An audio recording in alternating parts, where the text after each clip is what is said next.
Good evening, everyone, and welcome to another Tuesday night edition of USA Hockey's Officiating Zoomcast series. My name is Scott Zelkin. I am your host this evening, and this Tuesday's topic is a special one for us here at USA Hockey. It's a special on IIHF officiating. This hour, we're going to spend some time with three of USA Hockey's top international officials. Officials that have represented USA Hockey at various IIHF events over the last few years. We're going to ask them questions about their career path, how they got to the opportunity to work IIHF hockey events, international tournaments, things they've learned, and things like that. So we're really excited to have three people joining us here, and we'll introduce each one of them to all of you. Starting first on my screen on the right hand side is Sara Strong. Sara most recently officiated at the 2022 Beijing Winter Olympics in the women's hockey tournament. And Sara, why don't you tell us all a little bit about yourself, and welcome to the Zoomcast. Thanks, Scott. Hey, everyone. I'm Sara. I've been officiating with USA Hockey for about 15 years now. Started, working little kids hockey all the way up through, USA Hockey national tournaments, and was lucky enough to work international events the past 5 years and be selected to work in Beijing in 2022, the last few weeks here. So it's definitely a great honor to represent USA Hockey on the world stage. Thanks, Sara. Thanks for being here. Our next guest also was over in Beijing at the Winter Olympics on the men's side, the pride of Rochester, New York, Brian Oliver. Brian, welcome to the Zoomcast, and why don't you tell us a little bit about yourself? Thanks, Scott. As you said, I'm from Rochester, New York. I've been officiating hockey since I was 12 years old. I've been doing international tournaments since 2014. Handful of world junior, or 2 world juniors, handful of world men's, and the latest Olympics. Thanks, Ollie. We appreciate you joining us. And then finally, our third guest here today is Nicholas Briganti. Nick is most recently was at the World Juniors this past Christmas time in Edmonton and Red Deer, and represented USA Hockey there is one of the linesmen working. Nick, welcome to the Zoomcast, and much like the others, tell us a little bit about how you got going and all about yourself. All right, thanks, Scott. Thanks for having me. My name is Nick Briganti from Hartford, Connecticut. And like Ollie and Sara, I started officiating when I was younger. I started when I was 12. I've been with USA Hockey for about 15 years now. I started off doing youth hockey. I've got a twin brother, Kevin, who also officiates with me, and the two of us got involved through our dad. He assigned locally when we were younger, so we got in with USA Hockey that way. We played till we were 19, played juniors, and then started officiating seriously after that. So we got in ref in some juniors, and then moved on to NCAA in college, and then got into pro hockey now. I've done 5 tournaments with the IIHF. I started back in 2018. And like you said, I recently got back from the World Juniors in Edmonton in January. Awesome. Well, welcome to all of you guys, and certainly welcome to those of you watching at home tonight. As we do with every one of our officiating Zoomcasts, we like to start off with a little bit of a poll question, kind of get a sense of what the audience may know or not know, and also kind of set up the topic at hand. Today, we've got 3 questions, just going to help us, I guess, understand a little bit about officiating at the international level, as well as a little bit of a trivia question coming from this most recent Olympics. So I'm going to launch the poll. We'll give it a couple of minutes. And here are 3 questions. Who assigns USA Hockey officials to IIHF championships? Little bit of a trick question, but we'll see. Is it USA Hockey? Is it the NHL, or is it the IIHF? And then, do USA Hockey officials participate in IIHF championships beyond kind of what you may see on TV, the World Juniors, the men's and women's world championships, and then the Olympic Games. And then finally, how many USA hockey officials were selected to officiate the most recent Winter Olympics in Beijing? 5, 10, 9, or 7? So we're going to leave this open for a little bit as the votes come rolling in, and then when we're done, we'll share those answers, and I'll provide a little bit of background or answers on those questions, and then we'll get into talking with our guests.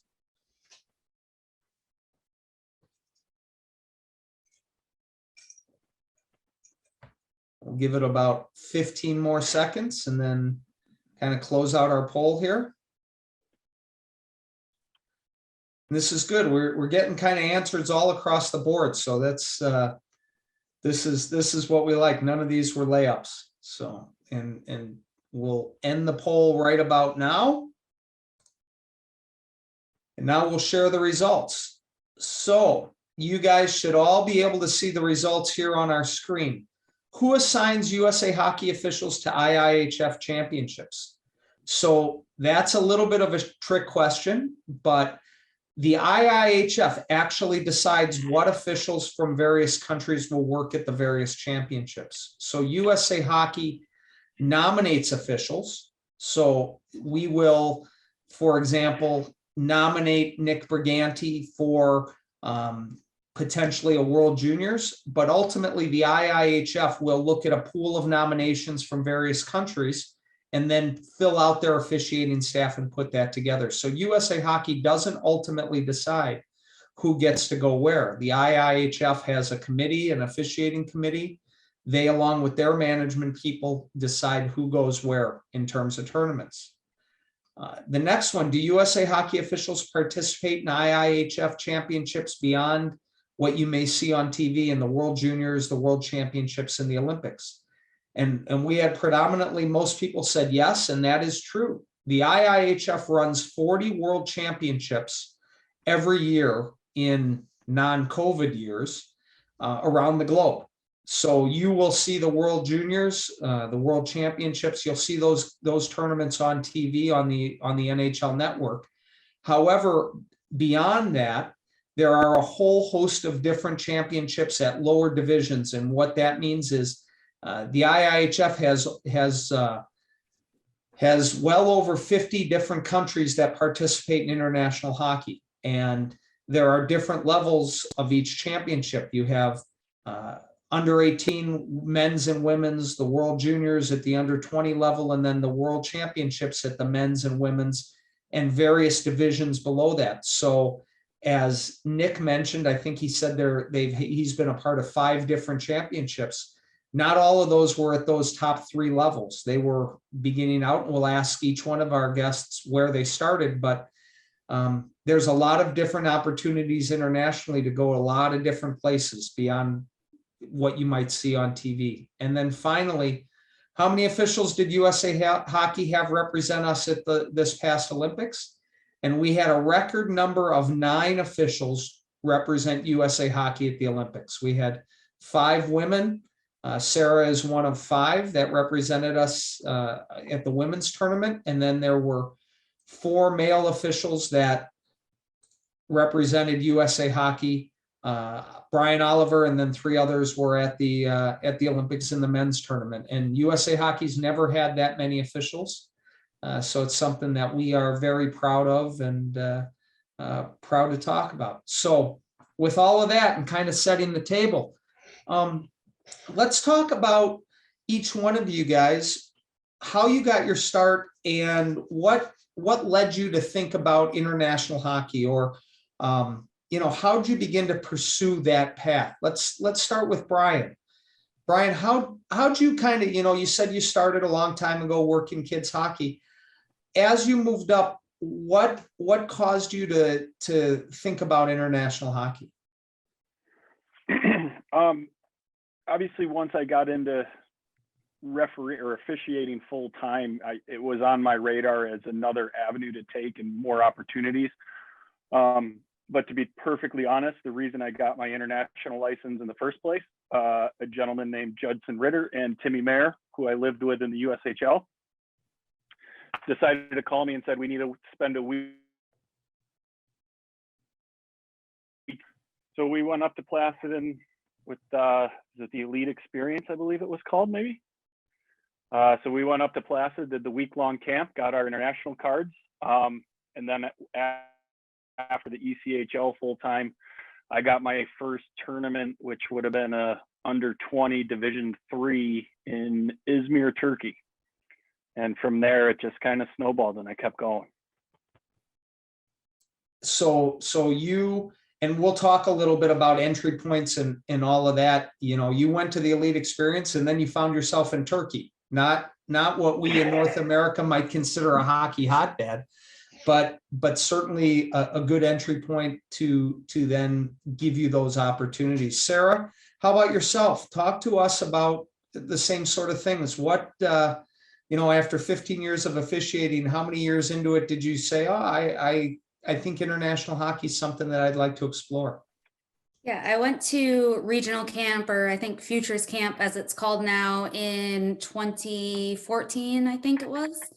And there I met Joy, who is an official from the United Kingdom. She had worked 3 Olympics and she was one of our officiating coaches there. And there I kind of learned all about like what opportunities were out there for women officials as well as men, but specifically women at that camp. And I kind of learned that, you know, there was officiating outside of what I was used to locally, you know, kids hockey. So starting then, I really kind of focused on how do I get to that next level? How do I get my international license, and how do I get to the Olympics, which was my goal. I even I actually found this the other month, was a piece of paper that I had written that 2022 was my goal in 2015. So that was pretty cool. I found this piece of paper that I had written that was, you know, my ultimate goal. So yeah, I first got exposed to that in 2015. And then from there, I went to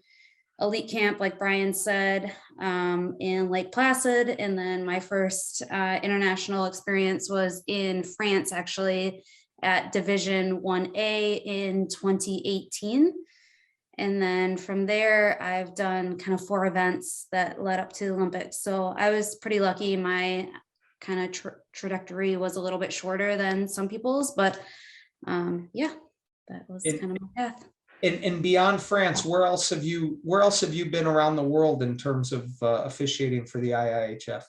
So my first tournament was in France, and then I went to China in 2018 as well. And then I went to Budapest, Calgary, and then was in Beijing. So I've been to 5 events with the IIHF. Awesome. Nick, same question for you. Talk to us about how you thought, or what caused you to want to try and officiate internationally, how you got in, and where you've been, and all of that good stuff.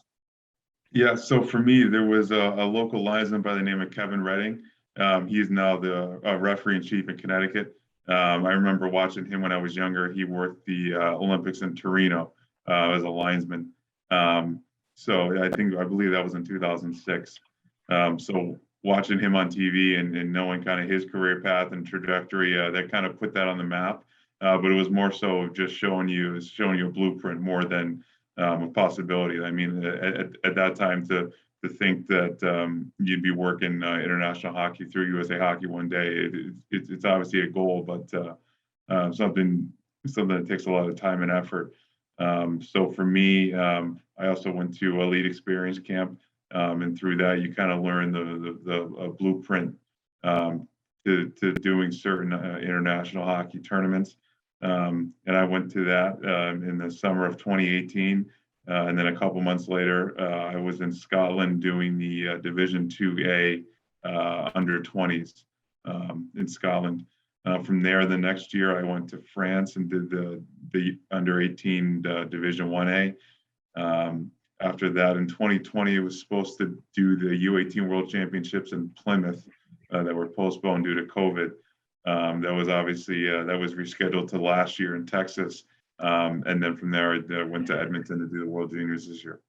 Right, and so for all of you, your entry point, and this is something for our audience to know, your entry point was the elite experience, which is essentially the place where USA Hockey brings in their officials, and it was, and I'll ask you guys to speak about this, but it's your first exposure to the international game. It's teams from other countries come in, they play for a week, and you learn a little bit about the rules, you learn a bit about the policies and procedures, and that's where you kind of get your first taste of this. Would that be fair to say, Brian?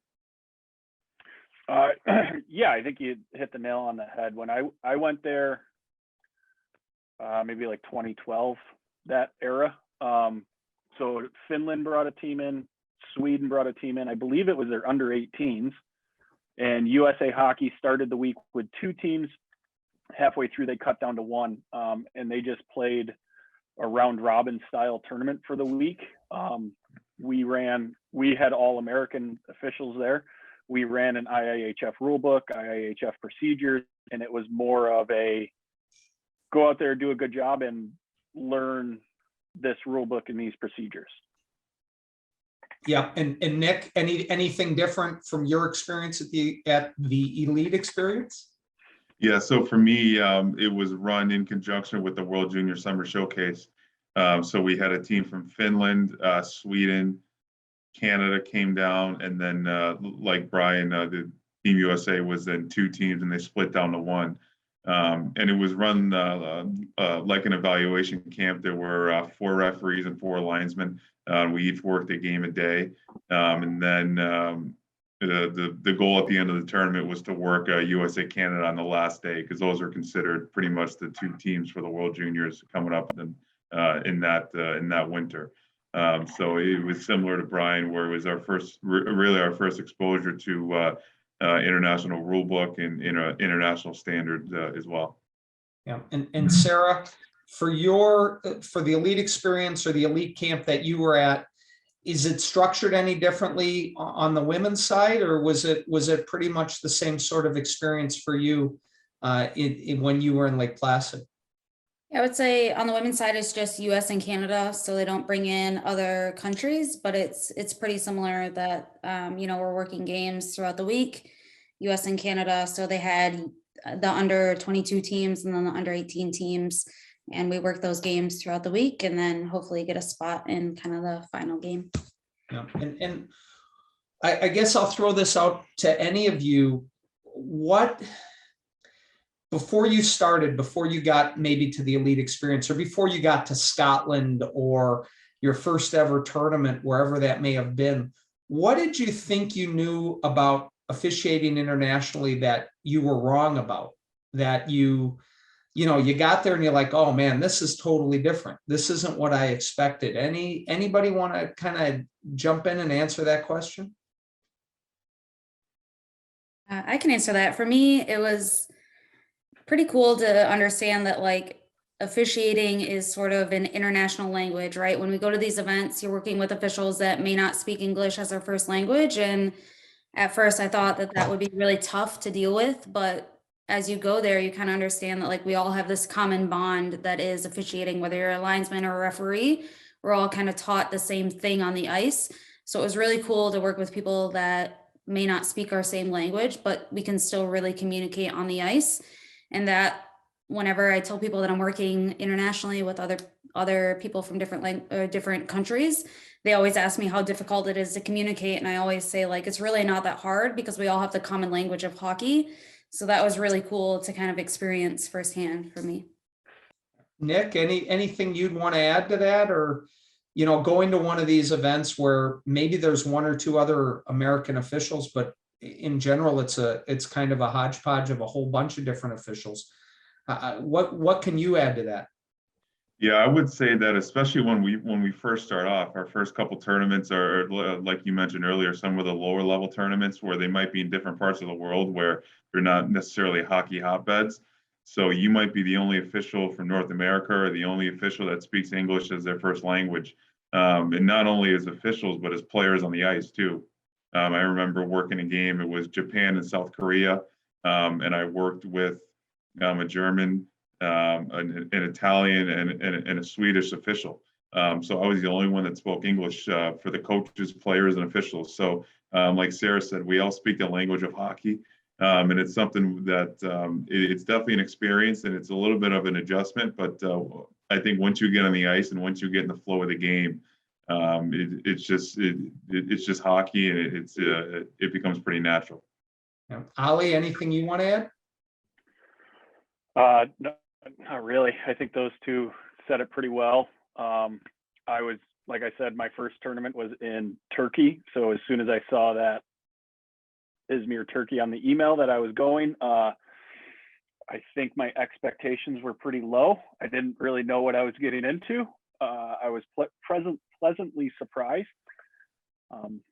But yeah, I would say the overall experience was obviously positive because I kept doing it. But yeah, the whole thing was a shock. It was like my first tournament, my flights were delayed. So I showed up and I was told, hey, somebody will be there with a name tag and they'll pick you up, bring you to the airport. Nobody was there.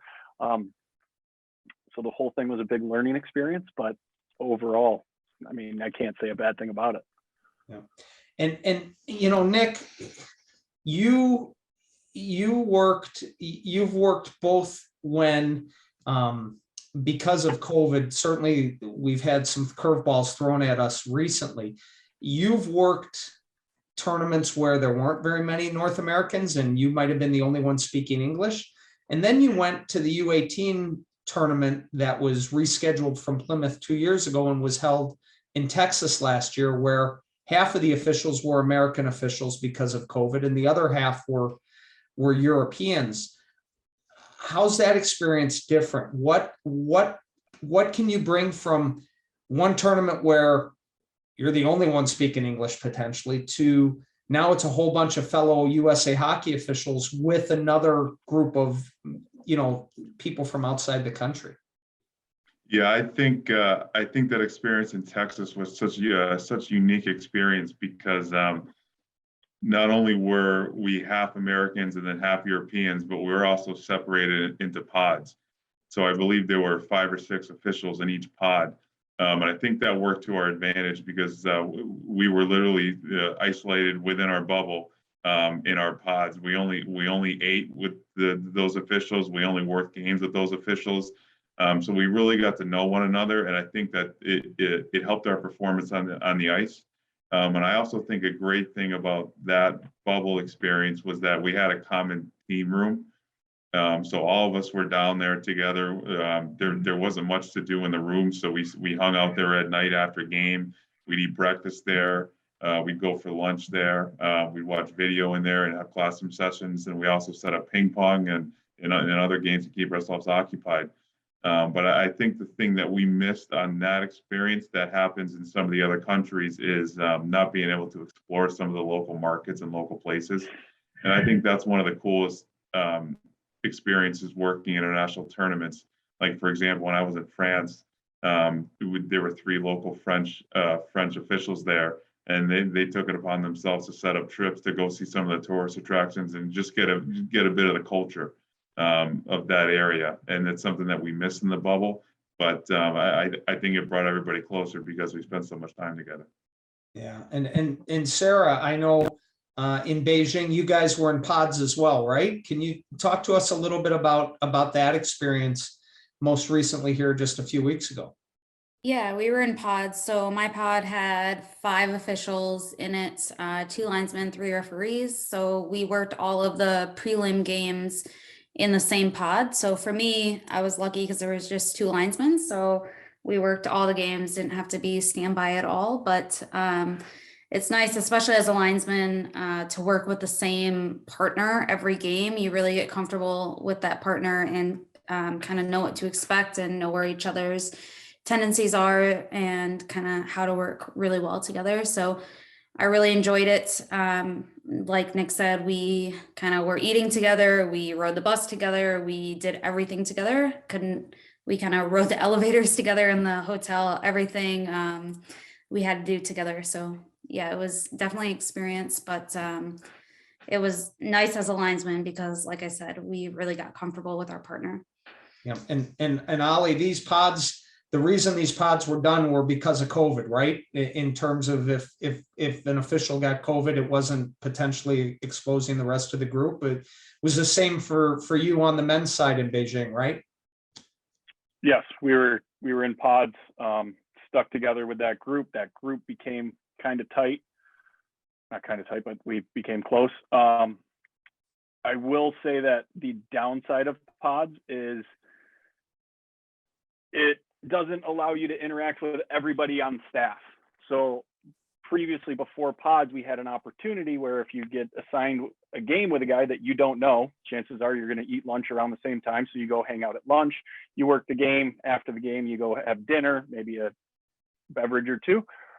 So it opens up that personal connection to everybody on staff versus the pod where you're stuck with those 6 guys. So there's pluses and minuses. In Latvia for the World Men's, we had a pod where it was all North Americans. Not to say I don't like those guys that I was with. Some of them are my best friends. One of them was at my wedding. But it also made me miss out on the European friends that I have. Like I wasn't allowed to interact with those guys. So plus and a negative. And I think it's safe to say from an IIHF standpoint, much like the rest of the world, if we can kind of get back to normal and get past COVID, those pods may go away a little bit, because being able to interact with your fellow officials from around the world is one of the great things that you get to do when you go to these tournaments, right, Sarah? I see you nodding your head. Yeah, absolutely. That was something that I didn't really expect. Maybe I just didn't think about it too much, but some of like my best friends are people from around the world that, you know, I text or Snapchat or whatever on a daily basis, are women that I've met through officiating throughout the world. So it's been really awesome to experience that. And as you know, I moved past my officiating career eventually, these are people that hopefully I'll be able to kind of continue lifelong friendships with, whether it's going to Europe to go snowboarding or hang out with them, you know, for years to come. It's really an amazing experience to really get to know people from around the world.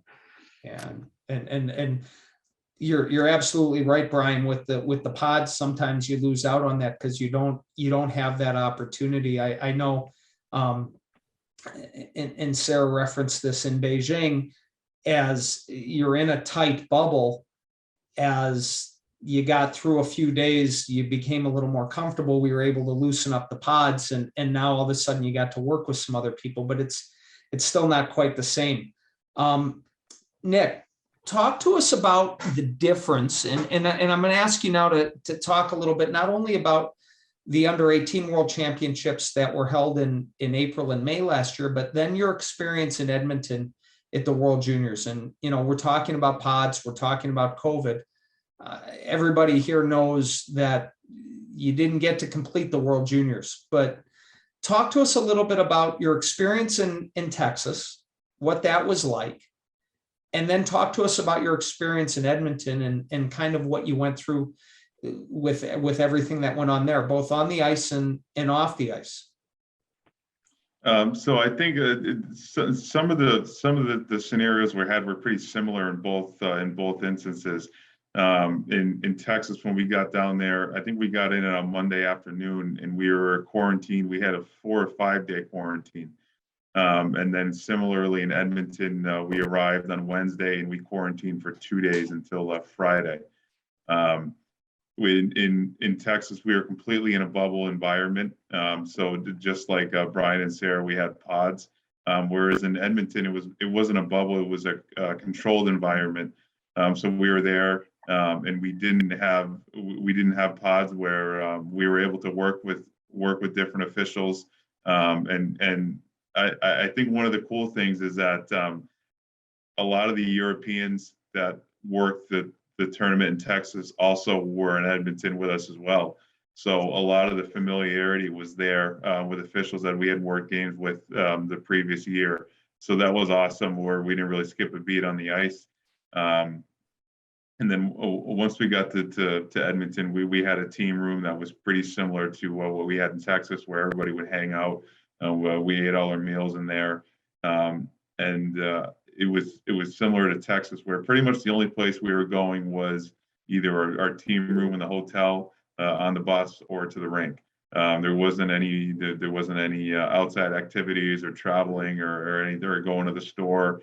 I got pretty familiar with Uber Eats, and in Canada, Skip the Dishes for meal deliveries during the two tournaments, as I'm sure everybody else has. That was in the bubble. But yeah, those are what I would say are the similarities. When we talk about the hockey, certainly everybody at Christmas time turns on TV and is watching the World Juniors. What surprised you about the hockey, or was the hockey about the level you expected? Were there any challenges you had as an official working that level of hockey, or talk to us a little bit about the games. Talk to us about the actual part of officiating. Yeah, so for me, the hockey was about what I expected, because I worked about 8 seasons in NCAA with Hockey East. So as most of you know, most of the Team USA is made up of college players. So it was pretty much, it was at that level. It was essentially a college all-star team for the US. So I was familiar with that level of hockey. For me, I was fortunate enough to get assigned Canada on Boxing Day. So for me, just to walk on the ice in Edmonton to start the game and see that Canadian Maple Leaf, they were playing Czechia. So to see that and have it in Canada, that was pretty surreal. That was a really cool moment for me. And I think, like we talked about earlier, just having different countries and players that necessarily don't speak English very well, that's a bit of an adjustment. But I also think for us, one of the advantages the North American officials had this year at tournaments is with the new unified rule book with the IIHF. It's pretty similar to a lot of the way that the men's hockey is in North America. So a lot of those rules are similar. So it was pretty easy to get adjusted to the new rule book. No, for sure. And for those of you at home that may not know, the IIHF really overhauled their rule book over the last summer, and used the NHL and the American Hockey League rule book as a base. And those rules are much more similar now, and probably a lot easier for the North Americans because it is similar. Sara, question for you. Nick talked about kind of having some familiarity with the officials that he worked with in the World Juniors that were in Texas at the U18s. You worked a women's world championship in Calgary in this past summer, and then once again spun right around and ended up in Beijing. Did you find the same thing? Was it pretty much the same team of officials that were with you in both places? Yeah, absolutely. For us, we started kind of the journey in August of last year in Calgary. And then we had our Olympic tryout camp in Denmark. And then from there went to Olympic qualifiers in November, and then to Beijing in February. So it was pretty much almost the same exact group of officials. So it was really awesome to kind of gel with these women kind of across the world. Most of them we had already worked tournaments with before, and then if not, we had met them in Calgary and really formed kind of a really awesome friendship and bond that it was great to experience that with them, and then ultimately get to go to Beijing, which was all of our goals kind of going into Calgary last year, was to end up in Beijing. So it was really awesome to get to know these people on a personal level and then get to work with them on the ice. It was really kind of allowed us to work well on the ice and get to know each other, and ultimately kind of meet our goals together. Yeah, for sure. And Ollie, same thing. You worked in Latvia at the World Championships, then you go to the Olympics with the same group. Prior to Latvia, and you talked about having, worked a couple of World Championships and a couple of World Juniors and things like that. Did you find that the group kind of moved along the same path over the last 4 years, or did they pieces come and go and kind of end up together when you ended up in Beijing? Over the last few years, pieces came and they were moving around. That being said, once we got to Beijing, I think we had 27 officials total on the male side. I knew every one of them. whether it was from Latvia or a previous tournament. So I guess a good way to say it is the core guys or the top guys from their countries kind of stick around, and they may miss out on one tournament one year, but they'll be back again the next year. So it's a lot of moving parts, but at the same time, it's the same core group of people. Yeah, and that's once again one of those cool things Sara talked about. You develop friendships with people, and you know your paths are always going to cross maybe once a year or every other year as you begin to go through this process. I think, you know, we have a question here, and I'd encourage anybody from the audience, if you have any questions for our guests, just throw them in the chat or throw them in the Q&A.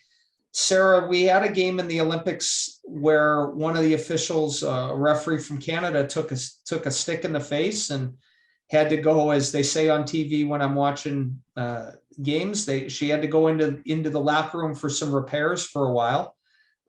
Talk to us a little bit about that, how it was, and just give us your perspective.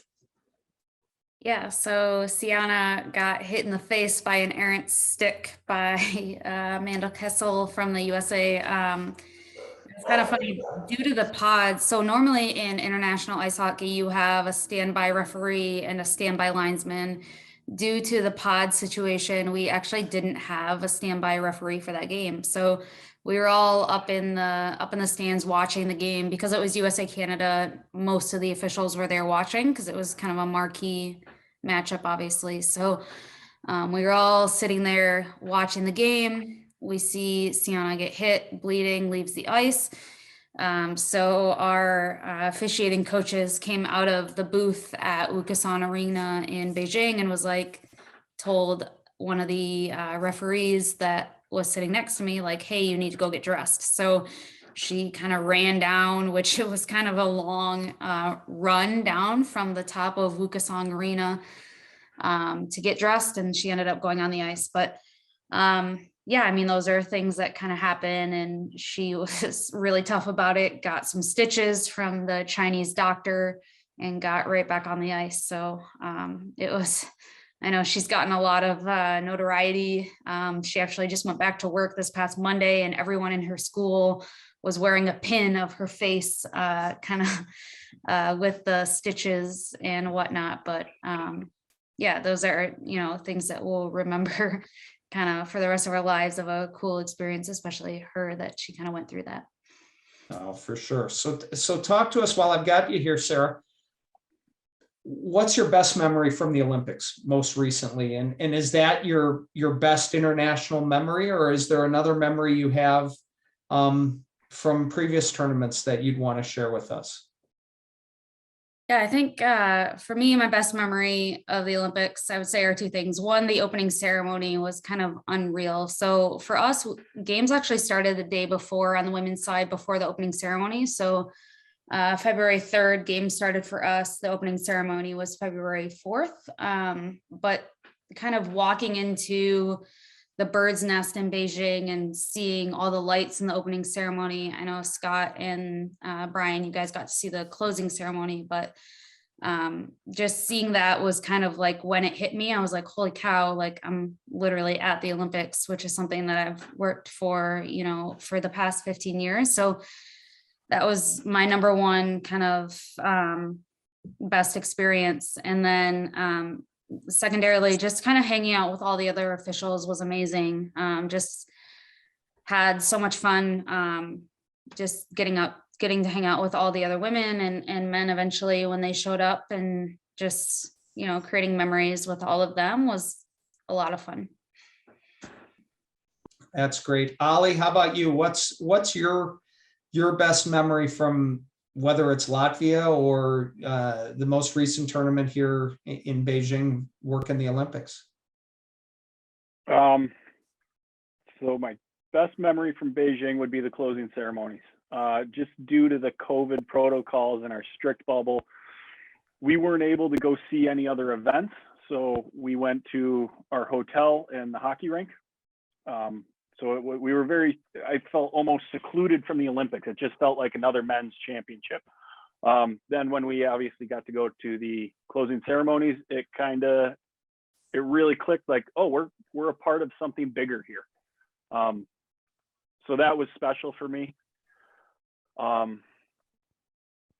And well, I'm sorry, that was a two-part question. What's the second part? That's right. Any other memories from any of your previous championships that kind of stick out? So my favorite memory from all the tournaments I did actually has nothing to do with hockey. It was the World Championship in Germany and Paris. We had an off day in Paris towards the quarterfinals, and there was a mixed bag of us, group of 8 total from all over Europe, North Americans, everybody. And we decided to hop on bikes in the middle of Paris and go get lost. We were tourists for the day. A big tourist attraction is a church on top of a hill. We were told it's only a couple kilometers away, but you want to take a bus because it's straight uphill. We decide, being thick-headed, to ride our bikes. Warm day, sunny, dripping sweat, and there's a cafe, restaurant, outside seating right next to the church. So as we're huffing and puffing, we're the only ones with bikes. Everybody in that restaurant gave us a standing ovation for just climbing the hill on our bikes. Something silly, nothing to do with hockey, but it's a memory I will never forget. Same question for you, Nick. Any bikes going up hills in your tournaments? No bikes going up hills, but kind of like what Ollie said, one of the fondest memories has nothing to do with hockey. I was in France, and we had an off day, and I hate heights. I'm afraid of heights, and we ended up our group went up in the gondolas in the mountains in Grenoble, up to one of the peaks where they had the Olympics way back in the day. And then the rest of the day was beautiful outside. So we took a walk through the market and through the city, and got to see the French cuisine and all that had to offer. And then I think on the hockey side, a cool memory for me was being able to do the under-18s in Texas with my twin brother, Kevin, to be able to work that tournament with him. We didn't work together on the ice, but to be there with him and share that experience was awesome. Oh, that is cool, and that's what I think. I bet all three of you would agree. If you poll the officials that are fortunate enough to go overseas, work internationally, some of the best experiences they're ever going to have nothing to do with the ice rink. It's the people, and it's going to unique places and things like that. Question from the audience for Mr. Oliver. The picture I showed had you with a microphone on your helmet and in your, as part of your getup there. Why did the linesmen wear microphones in the Olympics? And you can kind of see the wire coming off the back there. Do you want to explain to our audience what that was all about? So the microphone, all 4 of us on the ice had microphones. The referees obviously use theirs for penalty announcements. The linesmen, our only use for them was they were tied to the clock. So when we hit our whistle, the microphone picked up the sound of our whistle, whatever frequency it is, and automatically stopped the clock. So there was no human error of somebody sitting in a box waiting for a whistle, then not paying attention, hitting the button to stop the clock so seconds run off. It was automatic. As soon as we blow the whistle, the clock stops. And Sarah, you guys had the same thing in the women's games? Yeah, we did. It was definitely something to get used to. I hadn't worn a microphone like that before. I know maybe some of the men had in other leagues, but for me, it was definitely something to get used to. But, after the first game, it was just kind of second nature. No, perfect. And it isn't something we really do here in North America, but if you happen to watch or see various European leagues, that is something the officials are pretty used to. And I know, speaking with a number of the North Americans, they found it a little bit of a challenge to get used to at first, I guess. Nick, what have you learned internationally that's helped you as an official back home? What are some of the takeaways here that, through your various experiences, whether it's in Texas or in Edmonton or in Scotland or any of those, or Grenoble, that help you back here when you're officiating day to day? I think for me, one of the things I learned is that whether it's communication with players or coaches, or the way you call the game, or the way you think about the game, there's more than one way to do it. I just think that when you get all the officials for international tournaments in together, they might have a completely different way of doing things than we have over in North America, or with USA Hockey, or with pro hockey. And that could even be among supervisors or officiating coaches within the tournament. So I think that for me, the more exposure I have of working with officials that have worked different leagues and worked different international levels, I think it makes you a more well-rounded person and official, just the way it does interacting and traveling with and meeting people from all different parts of the world. I think it just adds to your repertoire, and it makes you a better official. Same question for you, Mr. Oliver. Personally, all the tournaments I've done taught me to be more flexible. Once upon a time in my younger years, I was very regimented. I had my lunch at this time. I had a pregame coffee. This is what time I went to the rink. Going to some lower level tournaments, things are not always as ironed out and smooth as you would like them. So you learn to be more adaptive, kind of roll with the punches, not let the small things bother you.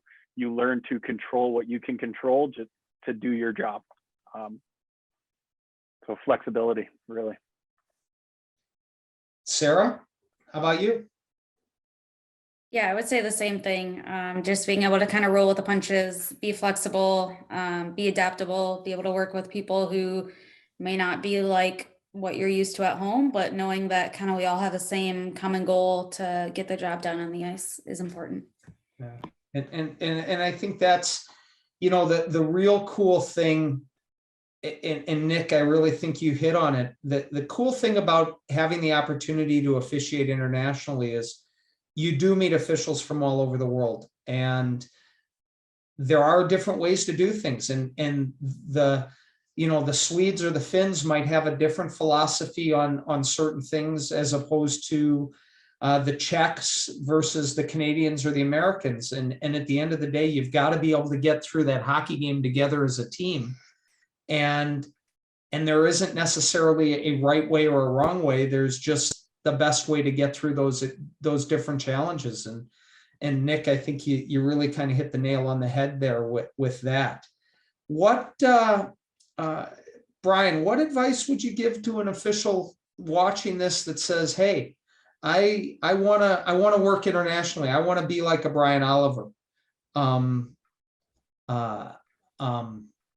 What advice would you give?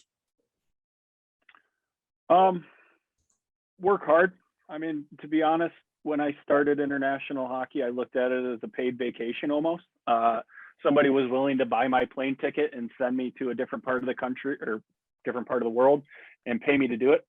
That was my attitude going in. And luckily, I have a tendency to work hard and I like to do a good job. So I did good jobs in those tournaments and things escalated. So I think if you enjoy your time and you work hard,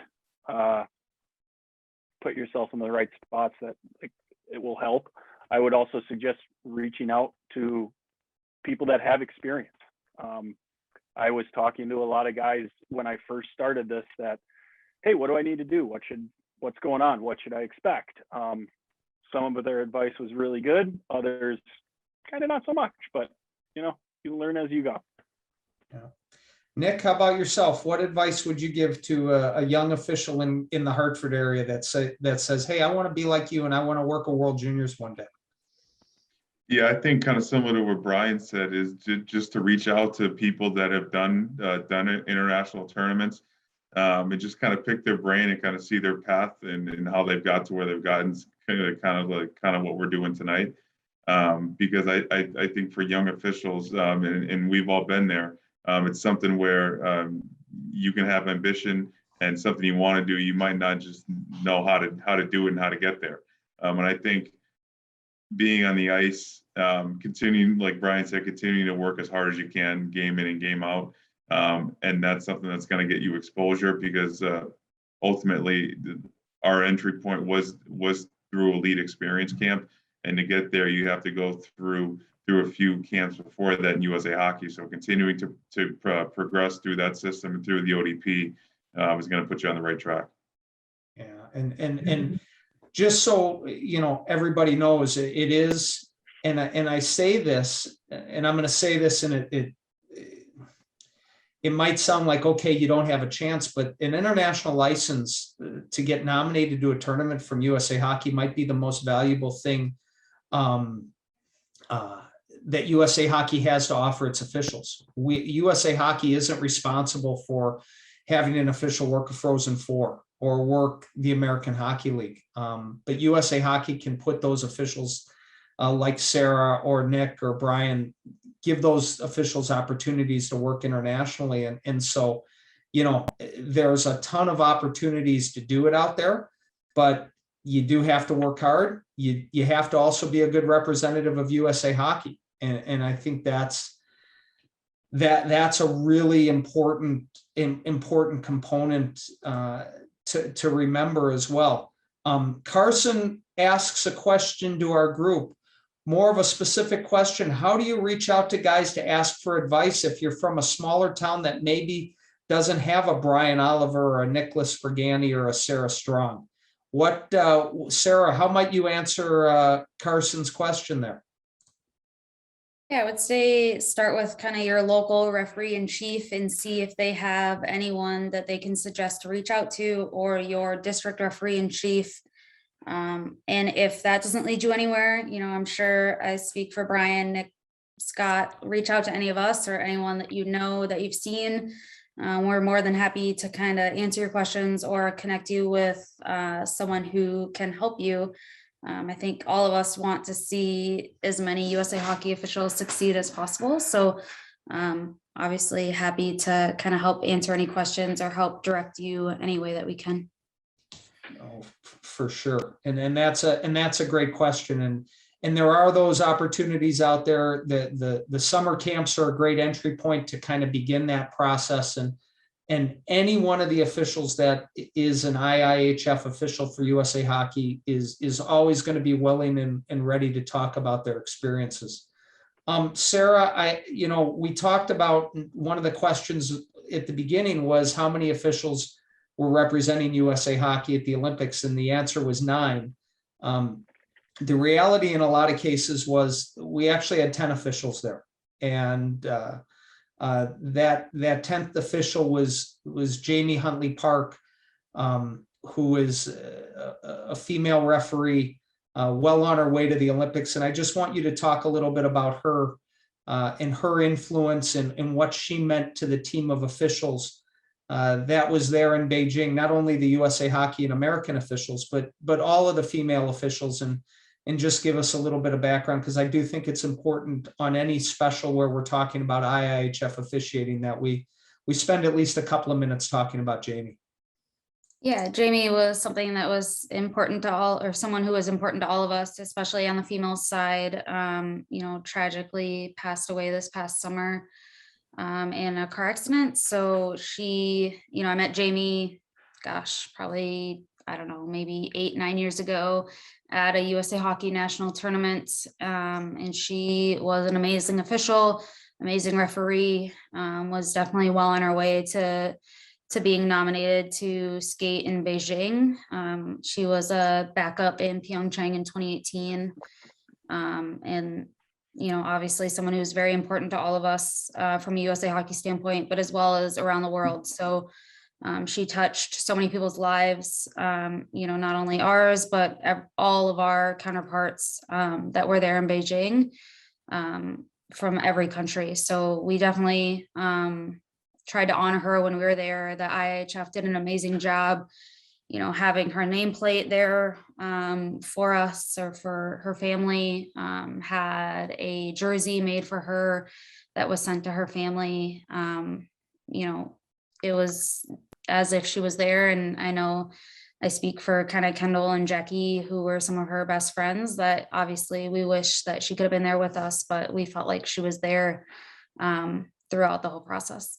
Yeah, and tragic situation, and I know everybody in USA Hockey on the officiating side that was in Beijing was thinking about her, and I think it's really important to mention. And Jamie was a police officer in San Diego, and both Kendall Hanley and Jackie Spresser were wearing their numbers on the back of their sweaters in the Olympics put together were Jamie's badge numbers. So she was in all of our thoughts when we were over there these past few weeks. Tough to transition out of that, but I do think I'm going to throw this question to you, Brian, from Luke. And it's just, I'm a 14-year-old official in Florida.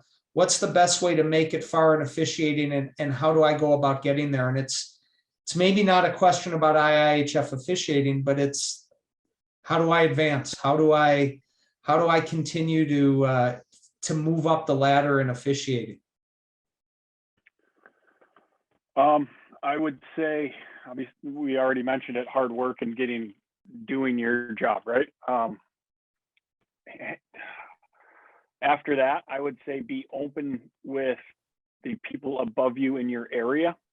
You have a referee in chief, you have supervisors, you have people around you that have more experience. So reach out to them. They're close to you. Start there. And the officiating world is a small world, and everybody's connected somehow. If you start local and let it be known that, hey, I'm looking for more opportunities, at some point somebody will say, hey, here's an opportunity for you, and then you have to make the most of it. And it's work games, right, Nick? It's work. It's get experience, get on the ice, work as much hockey as you possibly can. That's going to help you, correct? Yeah, I think you hit the nail on the head. As someone who's done the seminar staff in Connecticut and does some supervising locally, we're always looking for younger officials who are eager to learn and get better. Because you know what, we were all that kid at one point who was just looking for an opportunity to work games, and I think working games and experience is something you can't replicate. The more games you work, the more experience and the better you're going to get. And if you continue to work and listen to your mentors, you're going to get better as an official. Yeah, and try and learn something from every game, right? So yeah, you never know who's watching. That you're absolutely right. So as we kind of get up here on the top of the hour and we begin to put a wrap on today's episode, Sara, any closing thoughts from you on this topic, or anything else related to officiating? I think for me, just work harder than anyone else in the room, anyone else on the ice, be a good partner. And if you want to reach a goal, you can definitely do it through kind of hard work and, making the most of your opportunities, for sure. And Ollie, how about you? As Sara said, work hard and good things will happen. Be the hardest worker in the room, bring your teammates along with you. Take every opportunity you can, even if you don't know where it's going to lead. That's be the hardest worker in the room. I think that's a pretty good quote everybody can live by. Nick, we'll offer the last thoughts to you. All right. Well, I would kind of say similar to what Sara and Brian said. Work hard and continue to work every game like it's your last. I think when I speak for all of us, say when we started officiating, we would have never thought that our paths would cross with them working the Olympics or me fortunate enough to work our World Juniors. But if you have goals and you work as hard as you can to attain them, then everything's achievable. And I think to work in international hockey, it's some of the best friends you can ever meet. And it'll turn into lifelong friends, no matter if you're across the world or across the street from somebody. So it's definitely an experience, and it's something that we'll remember forever.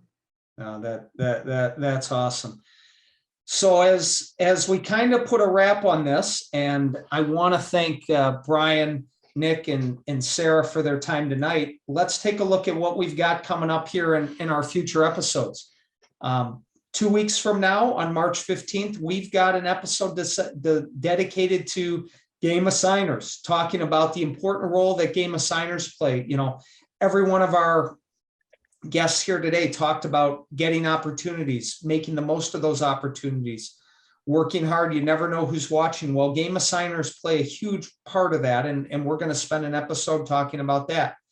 We're also going to talk about getting started. What can a level 1 official do just to kind of get going, to begin to get that experience? Because I can assure you, Sarah, Nick, and Brian all were level 1 new officials just getting started at one point, and they've all reached these high levels. And then finally, on April 12th, our final episode of the Zoomcast season, of our second season, 58th episode overall, is going to be that cult favorite, You Make the Call, with BJ Ringrose throwing some videos at the audience and all getting a chance to play armchair quarterback from your desk chair. So that's what we've got coming up here in the next few weeks as we wrap up our second season of Officiating Zoomcasts.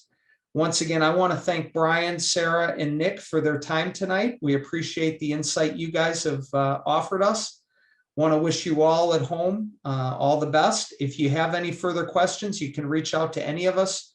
We'd be glad to answer them, and wish you all the best as we get into playoff season, state tournament, national tournament season. Thanks for your dedication to USA Hockey. Thanks for joining us tonight, and we'll see you all on a future episode. So bye for now.